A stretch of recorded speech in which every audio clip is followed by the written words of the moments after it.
now we're getting into the role of both district leaders and principals. And so as you think about this culture piece, what do you want to add to that in terms of dealing with the non-public charter schools?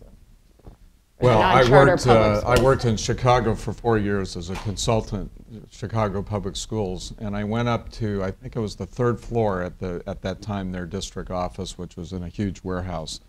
And I saw about 60, 70 people all either reading the paper or drinking coffee, doing some checking of paperwork, and I was curious. I never saw a whole room full of people doing nothing. And basically, these are all the teachers, the lemons, as Waiting for Superman talked about. And I made a commitment at that time that if I ever came back as superintendent, I would never, ever allow that to happen, ever.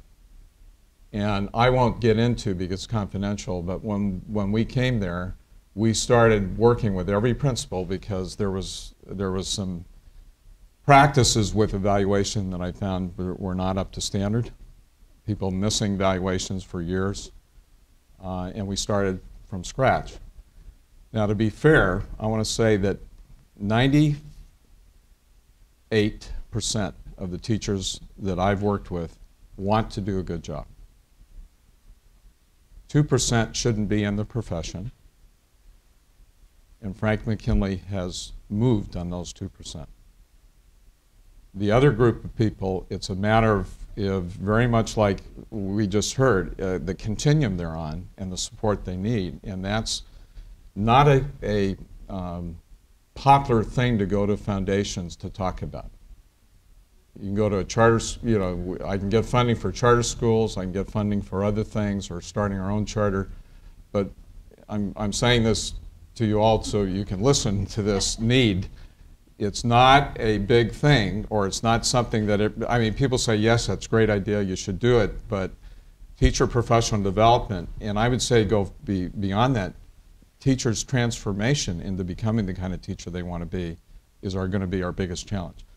Right now, my biggest worry is that math problem that you showed us, our guest speaker showed us, because I got to tell you right now, I'm going to actually give something like that to my teachers after the CST scores. We're going to take 2 or 3 performance assessments we got from Massachusetts, which, by the way, we just created a partnership with.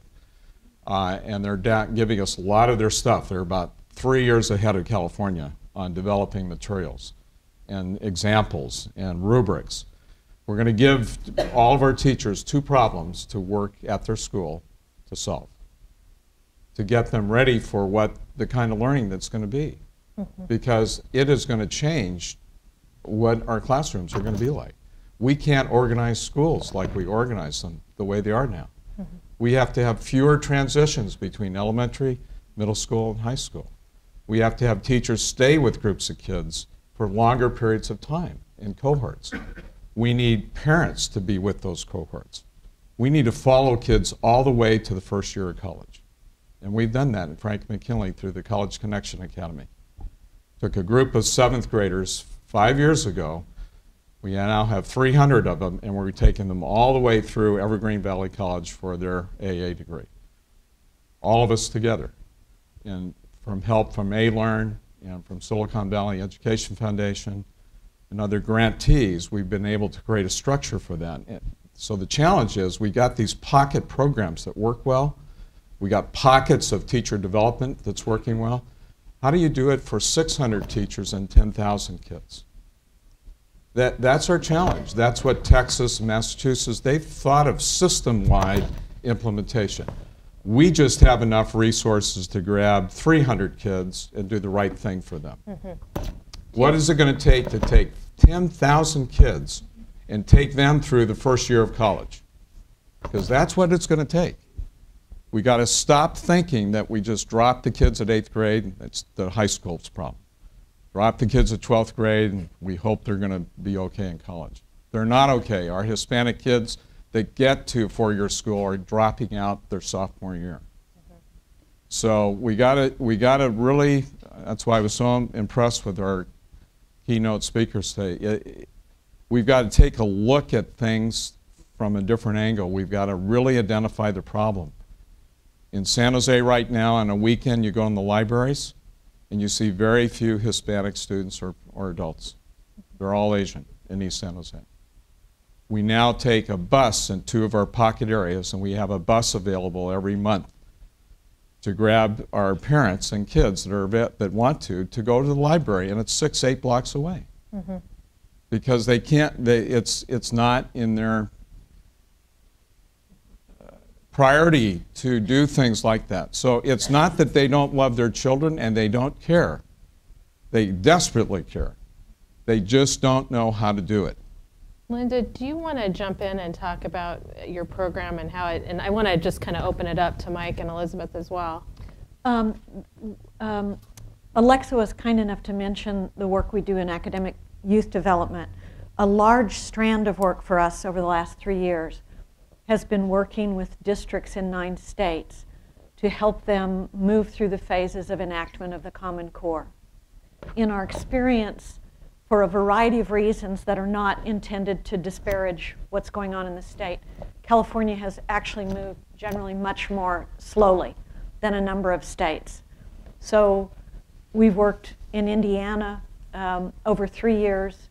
We've worked in Florida over 2 years. We've worked in Illinois over 3, despite their many challenges. In Maryland for 1. This is a formidable journey for teachers and learners.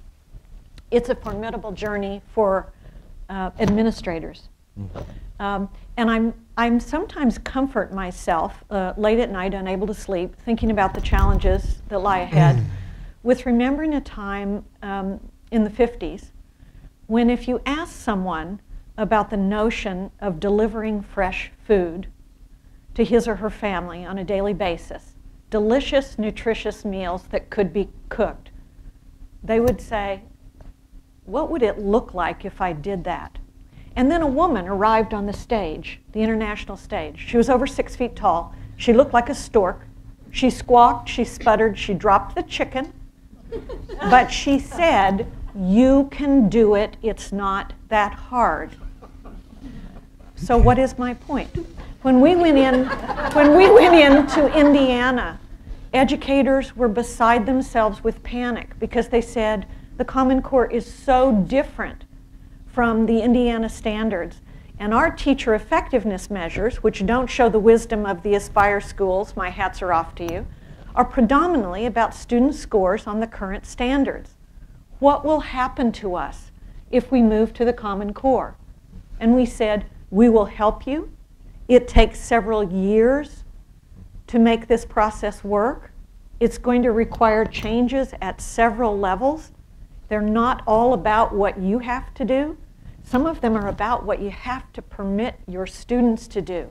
You have to permit them to struggle. You have to permit them to see that confusion is a fruitful part of learning. And we're going to journey with you so that you can achieve this change without finding that you're being downgraded as educators. Now in Indiana, I can tell you, over 3 years, they've made profound adjustments in their practice. Make no mistake, these are big changes, but they've found that the higher, deeper learning is also serving their students well on their current standards. And they're very, very well equipped for what they're going to be facing. As John said, this is a process. This is not an event. It's not like an aspirin you take that makes the headache go away. And so the view we have is that this has to be a multi-year process engaging multiple players in a system that is very responsive to where is the district, where is the state today? Not where does the state or the district wish it were, but what do the data say about where we are today? And only from there can we design a path that's respectful, that grasps the reality, and that's achievable. But I guess what I want to say to you all is, you're looking at some data that sober you and sober me. When I was a very young editor, I trained in California, working for a very eminent publisher. California was #1 in the nation in math and science. 25 years later, there are a lot of people who are working just as hard. They have tremendous capacity. So what I want to say is that we've worked with some of the poorest communities in Indiana, in Maryland, in Illinois, in Florida. This is achievable if the adults can collaborate. And the most important part to me about looking at those items isn't the panic you thought of Uri Treisman would call on you. Forget that.